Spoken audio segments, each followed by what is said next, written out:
McDonald's has entered a Minecraft movie universe, and Grimace, Birdie, and Hamburglar just spawned as new collectibles as part of a Minecraft movie meal with your choice of Big Mac or 10-piece chicken McNuggets with spicy nether flame sauce. Participate in McDonald's for a limited time. A Minecraft movie only in theaters. What's up, y'all?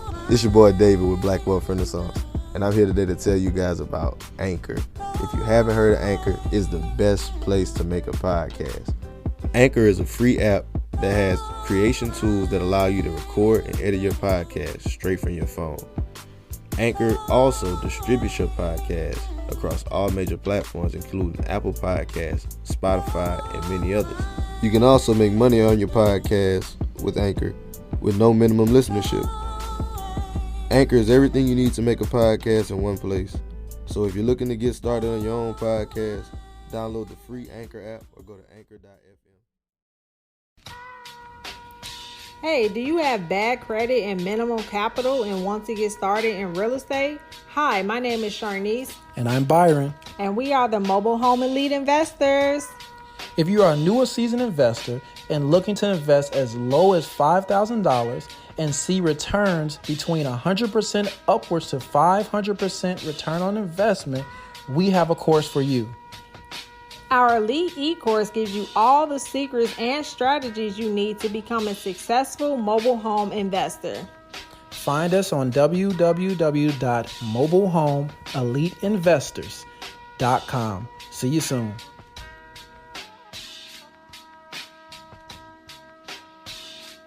Welcome to the Black Wealth Renaissance Podcast, the podcast dedicated to normalizing black wealth and sharing helpful tools and resources that we believe will be useful for attaining and maintaining generational wealth. I am your host, David BWR. Welcome to episode 6 of the podcast. We want to thank you guys for constantly supporting us. This week, we have hit 50,000 followers on Instagram, and it is all thanks to you. So we want to thank you for being so awesome. Now let's get into the show. What's up? What y'all did this weekend? Oh, man, I was working on Black Wealth Renaissance stuff, man, working on the articles that we got coming out sometime this week, and then I got called in to a job. Kind of rushed me, kind of messed me over. I was kind of in the middle of cooking. It is what it is. Job. You finished the meal, son? Did you finish the plan? Oh, son, the meal is sitting on the counter right now. Oh, man. Still. That's hard. I just filled out some job applications, really. That was most of my weekend, just trying to get a job, man. I'm hoping, it's looking like one of my main job options. It pays well, but it's not somewhere I want to go. It's in Iowa. So I'm trying to get some other options possibly lined up. What's the biggest city in Iowa? Probably Des Moines. Yeah, Des Moines. Or Des Moines, sorry, I mispronounced it. Man, you'll never get anything about Iowa. No. Yeah. They talking about paying good, so I was like, I'll go. And plus, I don't have many other options. But, I'm going to be cold. Yeah. That's hard, my brother. I went to my fraternity stuff show, Golden Explosion, so that was pretty fun. Had a pretty eventful weekend. The stuff show was lit. They gave away some scholarships. Yeah. Always about I'm salty I couldn't go. Ice cold. Yeah, man, for my weekend, man, we just had a party for my grandma. Turned 90, man, so pretty cool. Got to celebrate with the family. Did a lot of work. Of course, as always. You know, when you in the family, the young person, they make you do work. Especially a young man. Young man, young able-bodied man. A lot of lifting stuff, a lot of moving stuff, a lot of cooking, driving. But it was great, man. Grandma 90 is a blessing. Love her to death. Yeah. More life. We're going to wish him many more years to come. Amen. Definitely. But hey, man, before we get into like what we're going to talk about today, y'all heard about what happened, what was going on with Walmart? I heard some stuff, but I don't know exactly. Man, it's crazy. So you know how we always talking about the economic tidal wave, how like jobs are getting eliminated. Well, a couple weeks back, Walmart announced that they were eliminating like the greeter position. You know, the old, just waving that shit and stuff. In that position. Now, earlier this week, they announced that they're going some robots. Exact figure. I think it's like 15 floor scrubbers. It's another 900 of those big towers for the pickup. It's all kind of stuff. But we're seeing it right now. Like, this is the economic tidal wave. There aren't going to be any more people stocking shelves in Walmart or cleaning floors. Dang. That's 2 positions eliminated. How many people you see cleaning floors and stocking shelves in Walmart? A lot, especially at night. That's most of the night shifts. Yeah, that's a night job. Like, and that's one of the better paid positions Walmart has. Yep. Yeah. We knew people that did that in school. That was like one of the ways that they were able to work was because it was a night shift. So that really sucks. That's hard. So everybody out there, y'all stay up on game. Don't get caught sleeping. Yeah. Economic tidal wave. It's coming. It came. It's shit. You're right. Can't even, Don't get washed out. Better learn how to swim. Better learn fast. Speaking of, can I bring up one more random thing before we get on topic? Yeah. I saw something on Twitter earlier that I thought was the coolest stuff ever. This school was doing they had an after school program that was helping get a lot of the kids out of like trouble.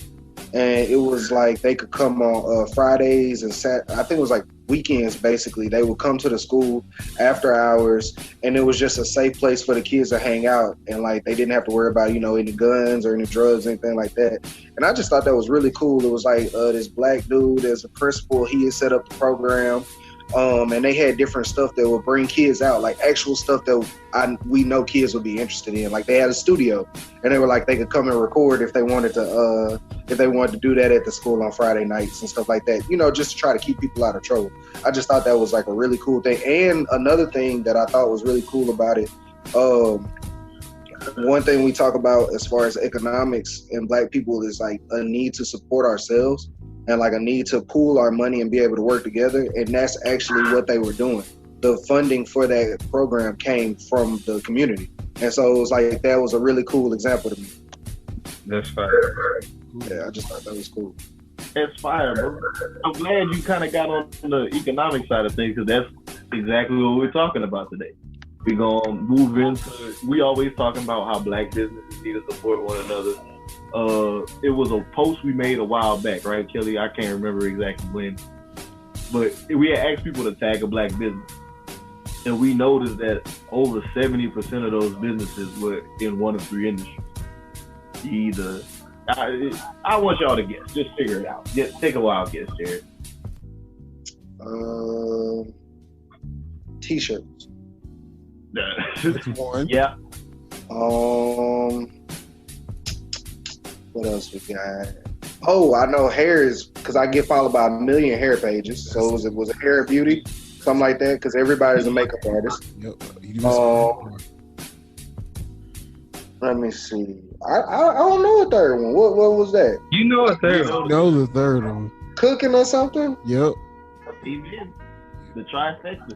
I know a lot of people are. One thing I really like with the cooking, I like that people are bringing a lot of variation with, as far as like vegan options to old school foods that people like, or like healthier options to foods that people like, soul foods options and stuff like that. I think that's really cool, because then people still comfortable with what they eating, but you eating healthier, But yeah, that was the 3 industries that I've seen that was by far the most popular, most common.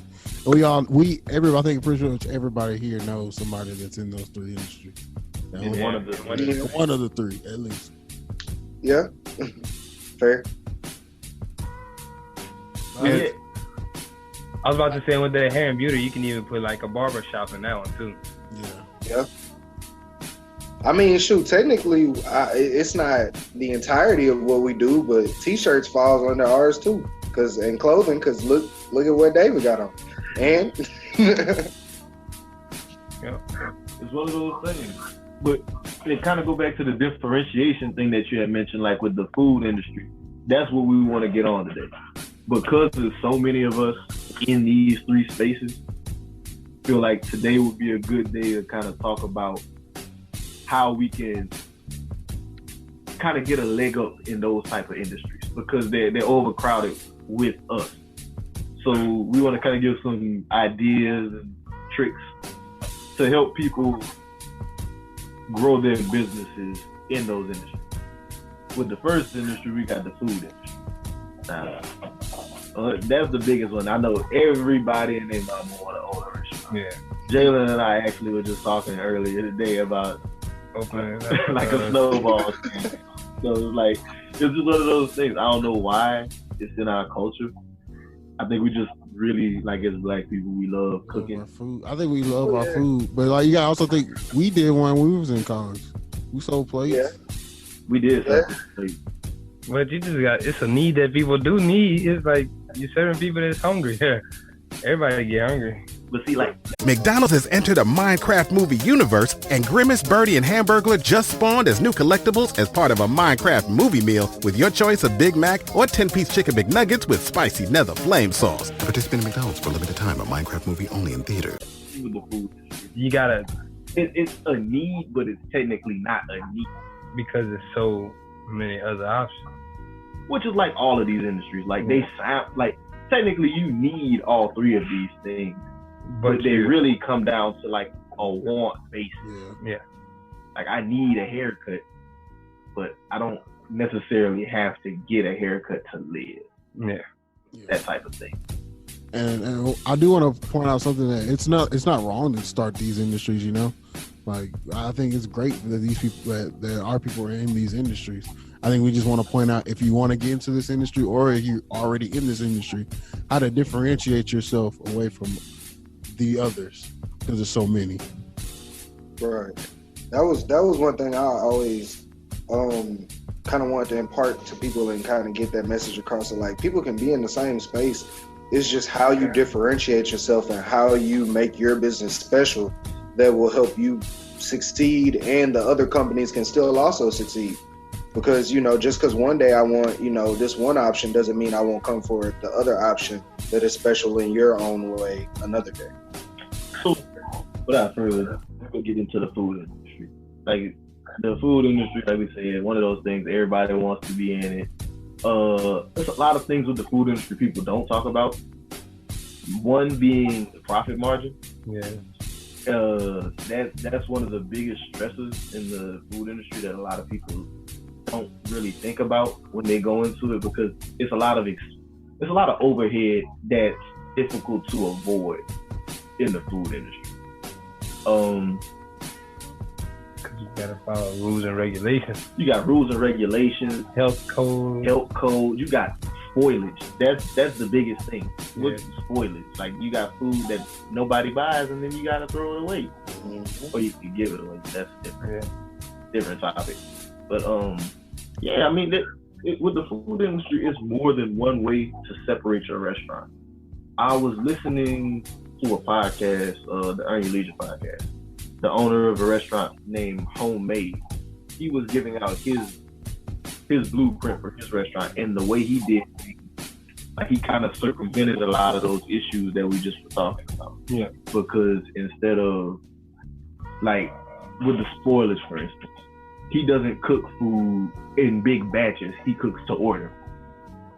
So, like, his restaurant worked a certain way to where his food would be on an order only type basis. Or, like, he kept his hours, like, in a real strict range. He didn't really hire that many people. Like, it's ways around things. I notice a lot of barbecue places do that around cook to order, and that creates not only a place for you to not worry about spoilage a lot, but it also creates a want for certain things a little bit more. So it makes you more enticed to go get certain things a little earlier, because you know they might run out because they only have so much. Chicken and Uncle Lux. Hey, shout out to Uncle Lux and that chicken again. Same type of setup though. Uncle Lux got that same setup where it's like, I'm open from 12 to 3 on Tuesday through Thursday, and then Friday and Saturday I might be open till 6 o'clock, but I'm not gonna be open all day. So he just catch his rush and then go on about his way, huh? Yeah, that's kind of one of the things that I think a lot of people need to do when it comes to getting into the food industry. People want to be like a chain restaurant right away. Yeah, you gotta grow. They want to be McDonald's. They want to be like Burger King, like where people just pull up all the time and get their food. I guess not McDonald's or Burger King, more like Olive Garden or something. I don't know. What do people really do in restaurants these days? Everybody goal is different, bro. Yeah, I think another way to like cut down on the cost, like you were saying, David, would be like a food truck, because you don't have so much overhead with all of the building itself. You can pop up whenever you want. You don't have to worry about all the electricity and stuff. But you just have that one little food truck. It's like a pop-up shop for food, you know? You can post on social media. I think one of the biggest ways to get a presence out there would be social media if you are trying to get into the food truck space. Yeah. You're able to pop up and create a little presence through that social media game. That'd be cool. Yeah, and people like that type of stuff. Yeah, like I know one time I was with my cousin. It's a food truck out here. They call it Mad Lou, and they got a text club. So what you do is you sign up for the text club, and then they just shoot you out like where they're gonna be at, and they're gonna be there from this time to this time. They pull up outside of like corporate office buildings and things like that. So that not only they're pulling up on somewhere where they could have customers already. Mm-hmm. And then they also texting customers. So now you win in both ways, because you're getting that foot traffic to everybody walking outside for lunch. Because I mean, think about it. You walk outside, they got this food truck here. Food smelling good or what? Food smelling good. You gonna hit that up. And you gonna want to go get. As long as the price ain't ridiculous, they ain't busting kids. I think that's one of the biggest things with a food truck is that you can see how many people are there at the time. You can see if you pull up to a food truck and you see a lot of people, it makes you enticed to, hey, maybe they got something good over there and it's smelling good. Let me go see what's going on over there. And also with that texting service is also good because you're getting direct contact. Like you said, you're getting direct contact with your customers, especially in this day and age with all the data. You got their phone number. Everything is about data these days. So another way to kind of like help you process out, kind of playing into the whole data thing, would be to do online order and do like made to order type dishes. So like the homemade, who had homemade, what he said was he had like his chicken and waffles. So say he got the text club or the online order set up, he might hit everybody up that day and say, I'm making chicken and waffles. And they got till such and such time they hit him back. And if they don't hit him back by that time, they don't get that order made. But that way he reduces spoilers, because if he only gets 16 orders and he only took 16 orders, he made maximum profit off of it. Right. And like you were saying with the delivery, what I was thinking is like, if you don't have the overhead to pay for people to drive for you, use third parties like Uber and Waiter. It makes it so much easier now. Yeah, they got so many different options. They got, like you said, Uber, Waiter. They got DoorDash. They got, I know out here they do Texas to Go. It's a lot of different options, especially when it comes to the delivery service. I wonder if Uber could do that. Like, if there's a way where, like, a food truck can set it up to where they just come to different locations. Well, I don't know. I know you can order through food trucks through Uber, but I don't know about that one. Yeah. Really? You can do that? Yeah. You can order. So if you go, I don't know, they do it for bigger cities. So you gotta sign up for it though. Like your company you can order food truck services through Uber. So like they'll do like Uber Eats from a food truck. Yeah.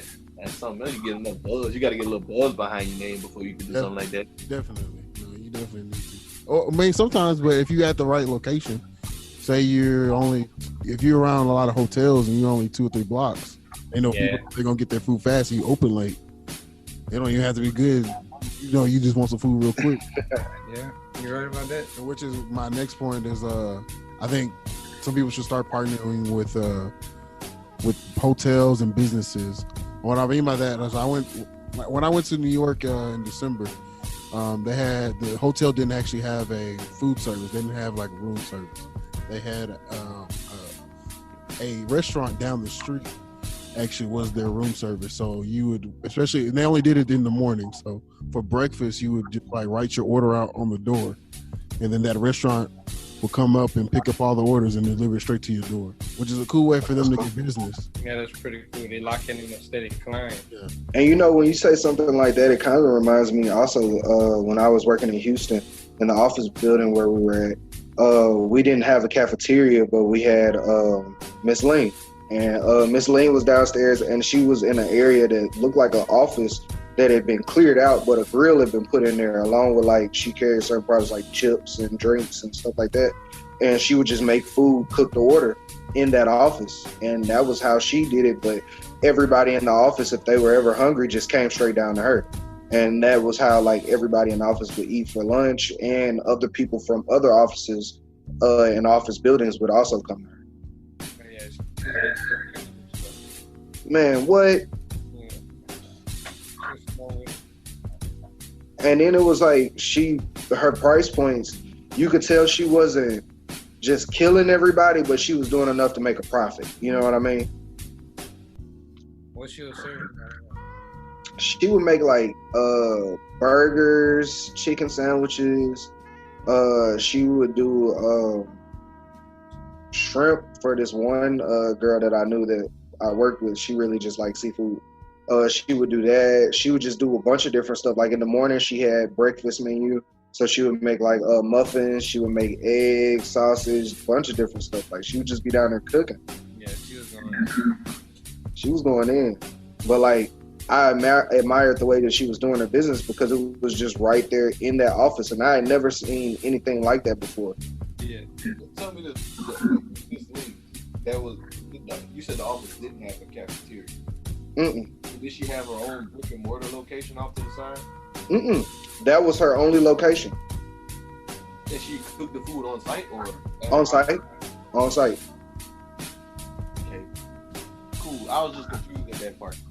Yeah, no, she would cook it on site because it was a little stove in that in the area. I don't know how they got that ran in there the way they did, but it was a little stove area in there. She just used that and she cooked. I kind of want to veer a little bit because that Miss Ling thing made me think about something that I wanted to bring up. With a lot of restaurants and a lot of black people that do it, a lot of people want to get into it and they want to have that brick and mortar location off the bat. Like that's how they want to do it. I want this restaurant. But I think it's a better route to take the Miss Ling type route. Where it's like, you just, that Miss Ling food truck type route. Whereas I don't have a location. I don't have that overhead. I'm serving the food. And then eventually, like as you build your rapport up with your customers and your customer base, you can move up to get to those places. Kind of goes back to that thing, like everybody want to be McDonald's right now, but you can't be McDonald's right now. Like you gotta work your way up. Another example we can use with the food trucks type is KOK, bro. Oh yeah, KOK here, restaurant here. Kitchen on Clinton, they serve wings out in Lafayette. They started off with like a food truck too. Well, I think they actually started out of a house, then they moved to the food truck. Now they have a brick and mortar location, and like every time I pass it, it's packed. Like they've been packed for, when did they open? Like I don't even know when they opened. October. People been there all the time. They've been there. Yeah, it was October. They opened around the weekend of UL's homecoming. So also got a great location directly across from college. Yeah, like they got prime location and everything. So I really commend them too. So y'all did y'all thing, man. Which is another factor to consider when getting into the restaurant business. When the brick and mortars, I think a lot of people hop into it real fast and they don't think about location. Because location is a huge part of the restaurant industry. Yeah. If you ever notice, the largest fast food chains are always off the interstate. Any major intersection, you're going to see a large fast food chain. They get prime real estate. They do. So that's another factor to consider if you want to get into the business and stay in the business. You can't just have your restaurant in. Another option that you could use for a restaurant would be like a customer or a loyalty program where the customer visits so many times, you can give them a card where, like a business card or something, where you can hole punch how many times they've been. Maybe on the 5th time they come into your business, you give them a free item or a half off, something like that. That entice people to keep coming. Just build value for them and everything. Something like that, or like a referral program. Or something. Like, oh, such and such told me, like, you give them half off their next meal, you refer a friend. Yeah, that would be pretty dope. I ain't gonna lie. It's way, because I think with people, and whenever you don't have like a brick and mortar location to start, and you just kind of doing it like a home-based operation, stuff like that is very possible. Because without the overhead, you can take a loss on the food. You can cut your profit margin on the food. Because it's not a razor thin profit margin. Yeah, some days you might have your hit and miss. Another thing, people who do have large restaurants, if I don't know if y'all know this or not, alcohol is another way where people make a lot of money. Alcohol will make that money. Yeah. So if you don't have your liquor license or whatever, learn your state laws and see what you need to obtain your liquor license. And that way you can drive up some sales in your business. I don't want that. 90% sure alcohol is how most major restaurants stay open. One thing I would also add is, know and understand your trends. So, like, know when your slow days are and when your good days are and what products are good and what ones aren't really working as well. And then from there, you can do things to counteract that. Like Sonic, the Sonic drive-thru, they looked at the fact that, okay, midday, we don't have a lot of people that come and buy drinks. And what did they introduce? Happy hour. Now happy hour is one of their busiest times of the day. They always people coming in and trying to get the cheaper drinks or the half off drinks. They're not taking that much of a loss on the drinks, but it's just spiking those times when they wouldn't have had business.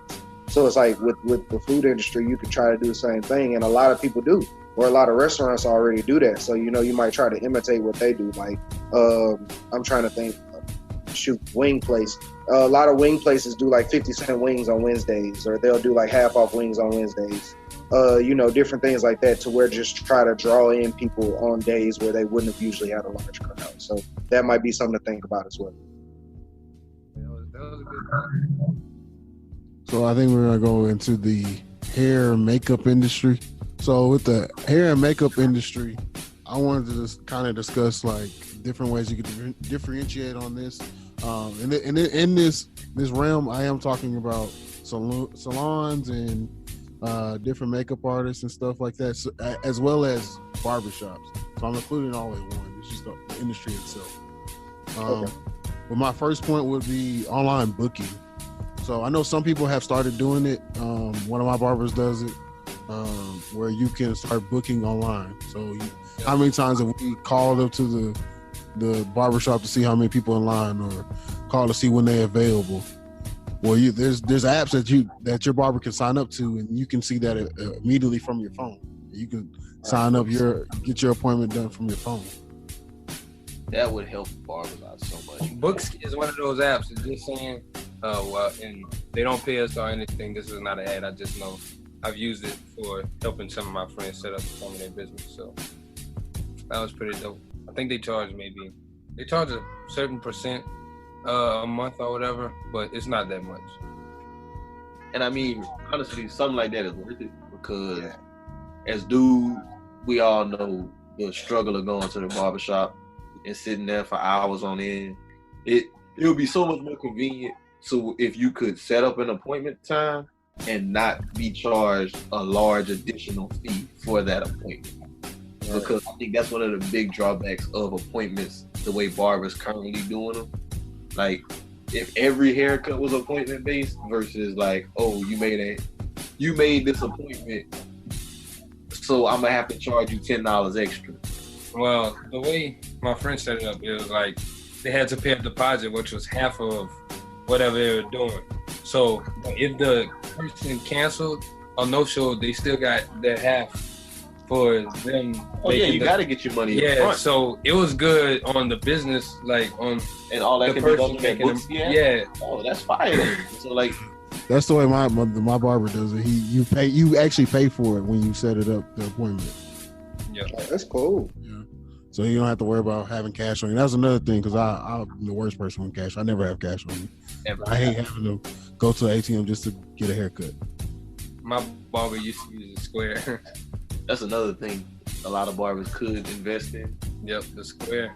Yeah. And it's really cheap. It's like $1 or it's like free for the thing. It's not bad for the Square reader. Or even start using Cash App or Zelle and stuff like that. Another way for you to just be more efficient in today's times. Yeah.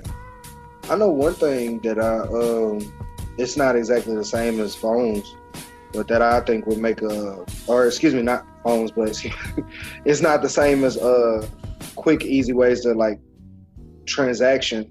But one thing I think a lot of barbershops would improve. This episode is brought to you by LifeLock.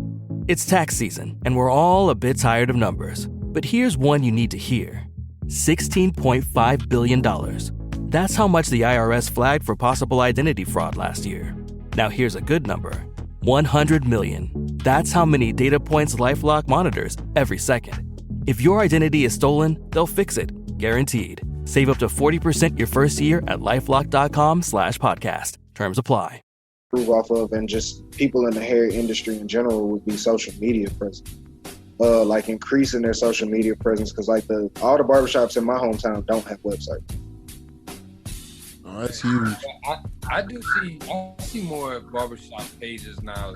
I see barbers on Instagram, Yeah, but I don't see Instagram. barber websites like he's saying. Like I see barbers all over Instagram, because that's a great way to get your clientele up. Like people can see your work in real time. You got clients, comments. It's kind of like almost like a Yelp type thing for your haircuts, because you can see it all live right there. I actually think like just the hair industry and social media really has transcended the game for it though. Like even with people in hair shops and stuff, you know how many weave pages there are? Like people that sell hair. That's what I get followed by 1,000 every day. Exactly. Like it's so many people out there trying to sell that, or like people out here doing box braids. You know how many girls on campus you could have ran into? They're doing braids on the side, makeup, and then post it on Instagram and they get a larger follow. Like some girls really be making some bank. They do. I want to go into like the social media. One of the biggest things you can do is do like a discount for following, or if you referrals where you tag a couple people on under the post. So that'll help you get your Instagram following up, as well as gain more customers, because they're gonna come because of discount. And just leveraging social media in general, especially when you're doing something that can be pictured or video, something that can be seen, you know what I'm saying, visually seen how you cut a person's hair and what it went from before and after. And I'd even go as far as like saying some people like some friends we have, like who we know with GGTV, getting somebody who does actual video work to come in and do a commercial for your barbershop, or doing a video, a 30-second video that you can use on Instagram and Twitter or stuff like that. Or and you might be able to find somebody that can do that for you, that can design that, and then it'll be a cool little commercial. Yeah, like a little before and after time lapse type video. Yeah, and video is the best way form of media right now as far as advertisements. It's the most effective type of post on social media. On our page, even like videos do better than anything. I think I'm going to say with like the barber and hair industry, that guy that we posted on the page recently with the mobile barbershop.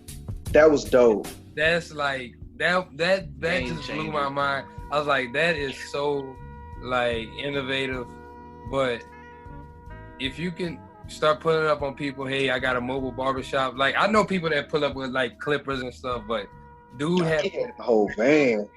Like he got the chair in there, like in the UK. What was his name? I don't remember his name, but he's a guy in the UK. Hey, shout out to homie, man. I'm about to go find his Instagram. I think that's huge, because especially I've seen one out here and they had a lot of people in it.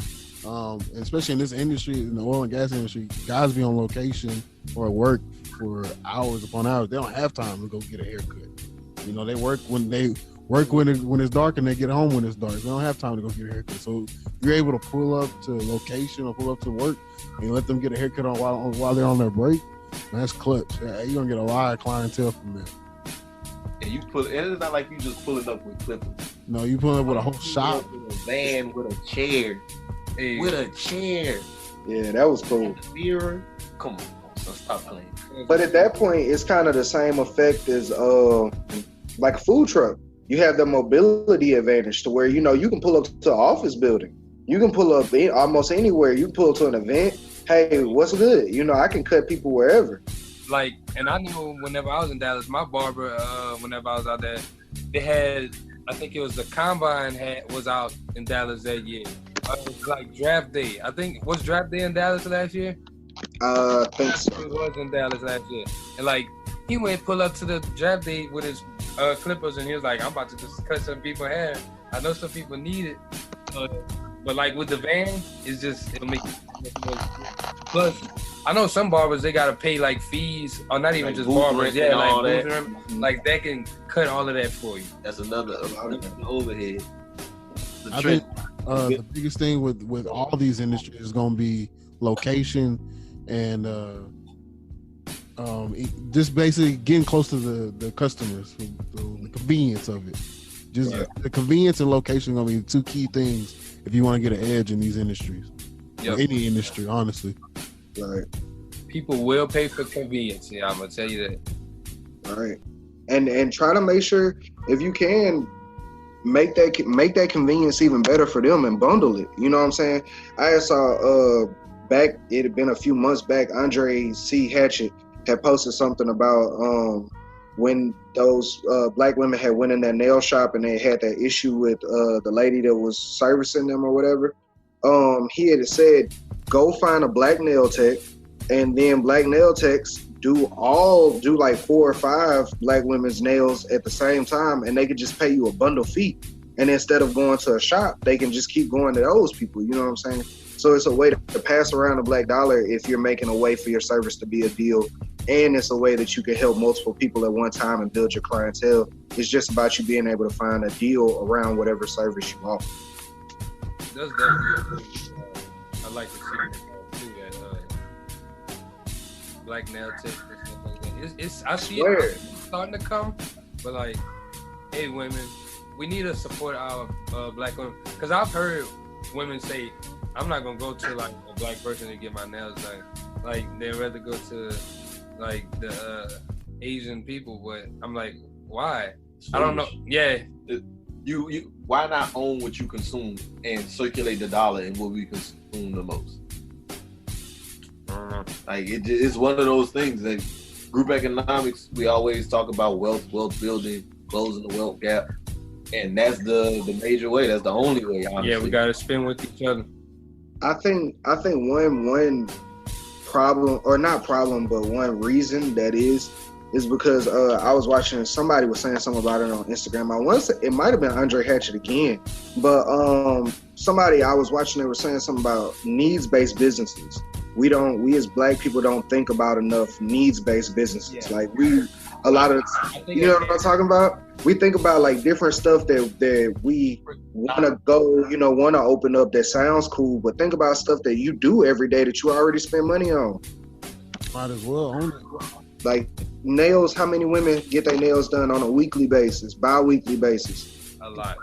You could be paying another African-American woman that same money that you're paying to somebody else outside of our community. You know what I'm saying? Because they're not going to spend money in our community. No. If we don't do it, who will? Big facts. Because I'm not sure about y'all, and maybe this is just me, I don't see a bunch of white women walking around with their nails done all the time. I do. I see a lot of not. I'm talking about the hookup. Like, I got 4-5 different colors. Oh no, I glitter, don't see that. All that stuff. That's the stuff that they taxing on. Well, see, I don't know all the prices and stuff on all. Nah, he right. That extra detail is, I mean, same thing with anything. If you tell your barber you need, something, a whole extra big design done in your head, he might tell you, hey, for that extra 30 minutes, I'm going to need a little scratch, you feel me? But That's definitely, hey, that whole little excerpt right there just needs to be important. We need more black nail techs. Get in that space. It's interesting you say that too, because it's like a lot of people pushing for black ownership in those spaces. Like other, yeah, I seen today start a black business. They're starting an initiative. An initiative to get more black women owning in the hair industry, because everybody knows weave, hair, makeup, $1 billion industry. A lot of people are getting into the esthetician thing. A lot of people are doing the lashes now, and the hair is another big one.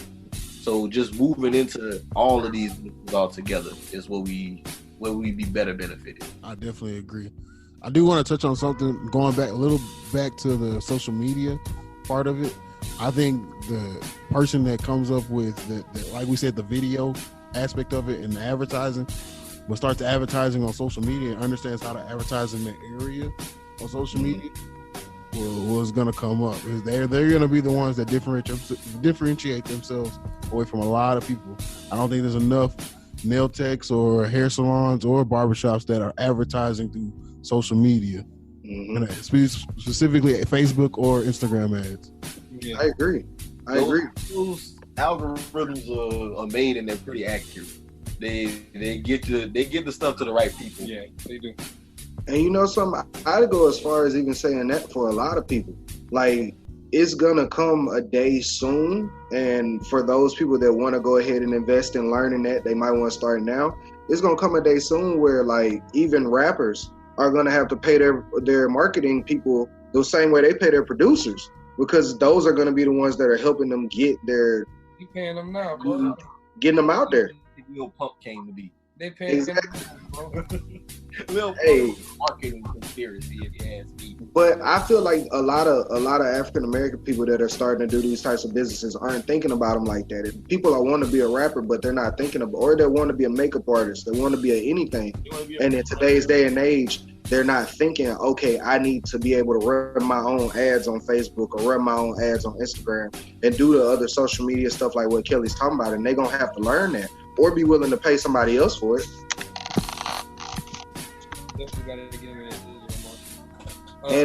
And all that stuff is free. Like, just, I'm sorry, look, hop on my soapbox really fast. A lot of that information, a lot of the studying and the courses for that type of stuff is free.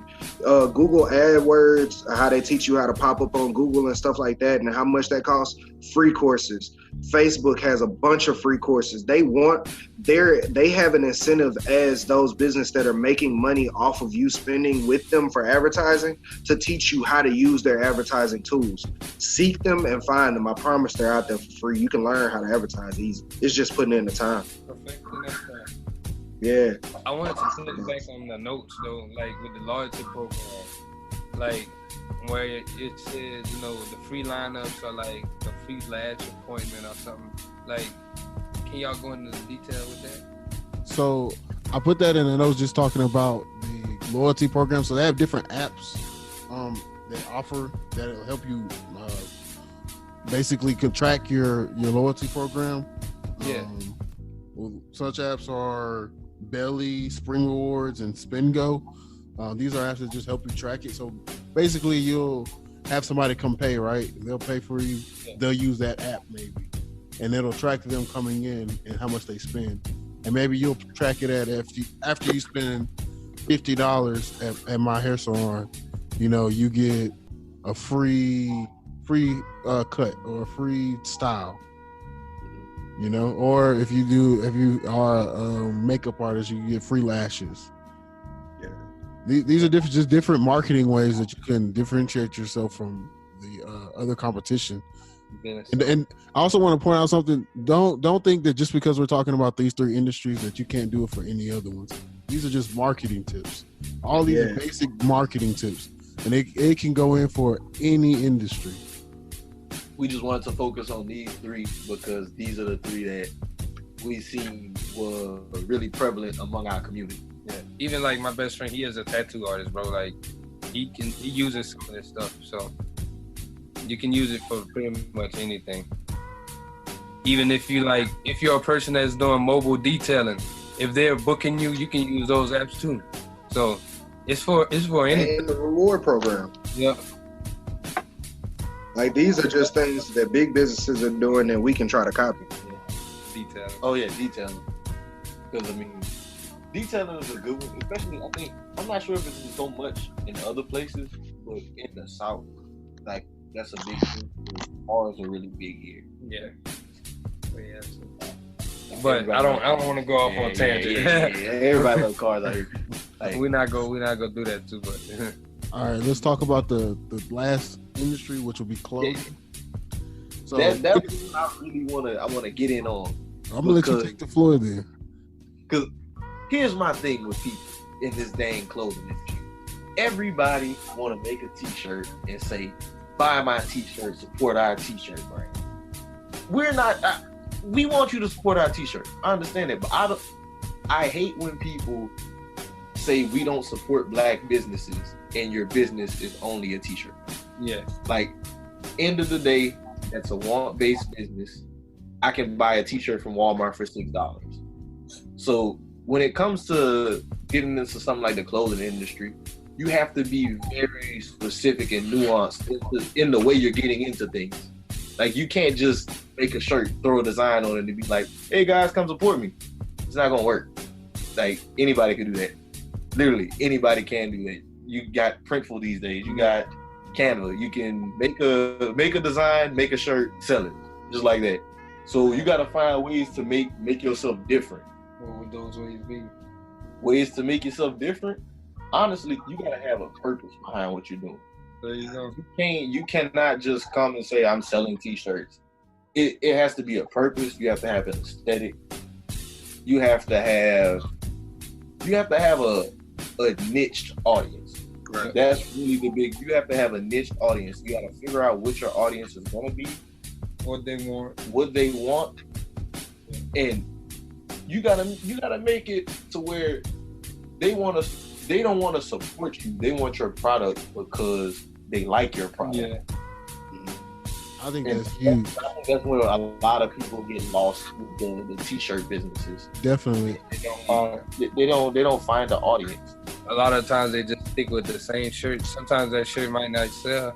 Maybe you just need to go back to the drawing board and revamp the shirt or something. The NBA playoffs are here, and I'm getting my best in on FanDuel. Talk to me, Chuck GPT. What do you know? All sorts of interesting stuff, even Charles Barkley's greatest fear. Hey, nobody needs to know that. New customers bet $5 and get $250 in bonus bets if you win. FanDuel, America's #1 sportsbook. 21 plus and present in Virginia. Must be first online real money wager. $5 deposit required. Bonus issued as non-withdrawable bonus bets that expires 7 days after receipt. Restrictions apply. See full terms at FanDuel.com/sportsbook. Gambling problem? Call 1-800-GAMBLER. And I see a lot of people, the shirt not selling, but they're targeting the same audience. They keep targeting the same audience. You got to figure out what your, like I said, like David said, you got to find your audience. Nike doesn't appeal to, they don't just go try to advertise to the 38-year-old gamer. That's not their audience.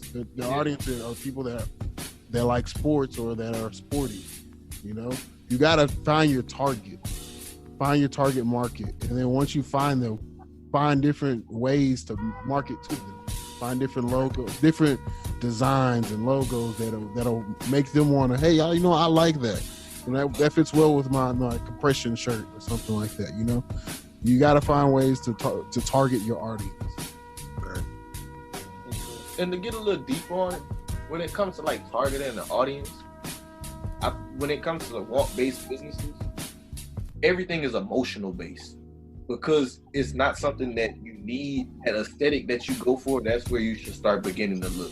What emotion do you want to like create in this person? I go back to the Nike example. Nike with the Just Do It. With Nike, you think sports. Mm-hmm. You think sports, you think getting things done. Yeah. You think accomplishments. Nike just has that type of prestige about it. So whenever you come into building a brand and building your brand when it comes to clothing, you have to find ways to build around those emotions. Great example, our friends at World and Vision. They did a good job of that. They came in with an aesthetic from the beginning. They came in and they told their story. They had their story, and it's their truth. Their truth is they believe in you, they believe in the brand. No, I think that's huge, man. You gotta show your purpose in your brand.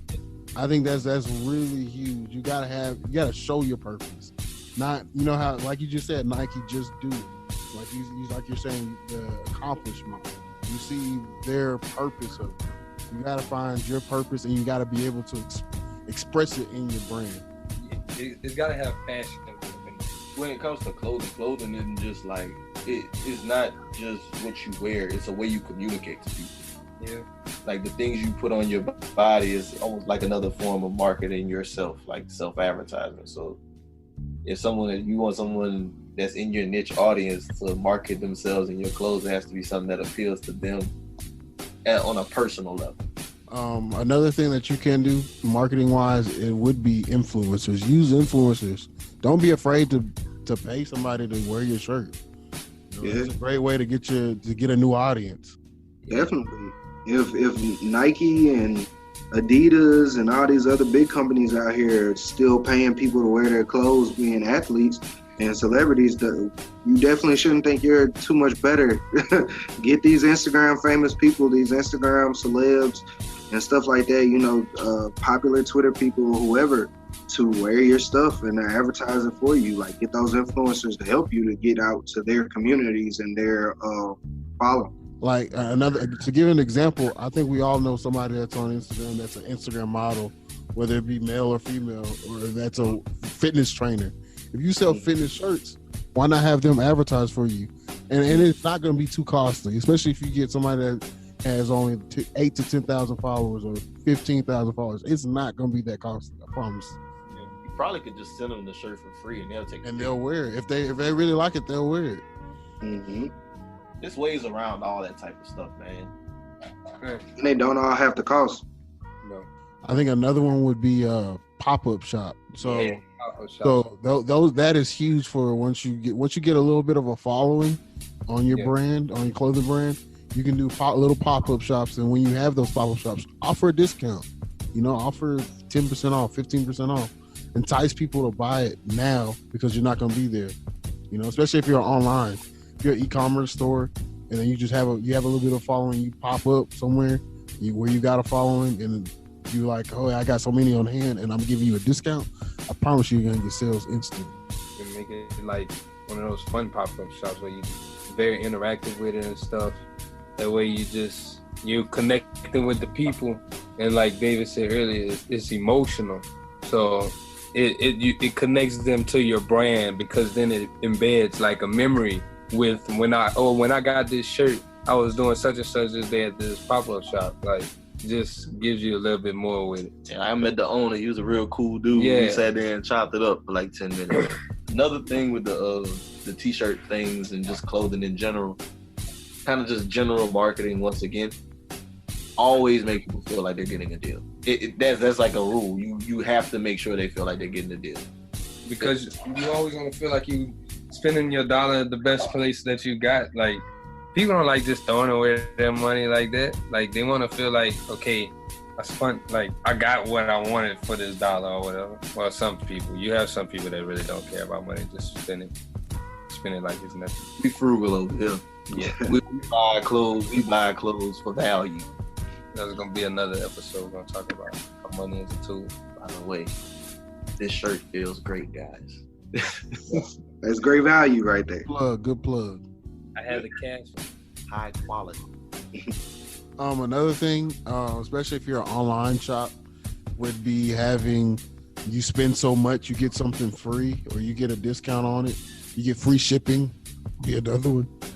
If you spend, say your shirts are $20 a piece, but if you spend $40, hey, you know what? You're gonna get a free shipping. That'll entice people to actually go the extra mile to get that extra shirt. The big companies do that too. All the time. Yep. So it's like, it's certain things that the big companies do that you can too. And it's not just because they're big companies they can do it. You can do it on a different scale though. Right. And sometimes, we're not saying that you have to take a loss, but sometimes you might have to cut your profit margin. But it's not always it's about volume sometimes. how much you can make. Yeah, you got to think about it. So I think sometimes people have to think about it as this. So say my profit margin is only $12, but you know what? I'm gonna give a discount where my profit margin is only, let's say, $8, right? Well, so I'm only then. So somebody buys it for $8, right? I only make $8 off of it, but then that they go tell somebody else, and then they go tell somebody else that, oh, we got this great deal. You know what? That 8 turned into 24 instead of me only getting that $112 profit margin. Yeah. So now you got to think about it like that. You can't just think about it, oh, it's cutting my pockets or I'm not making as much money.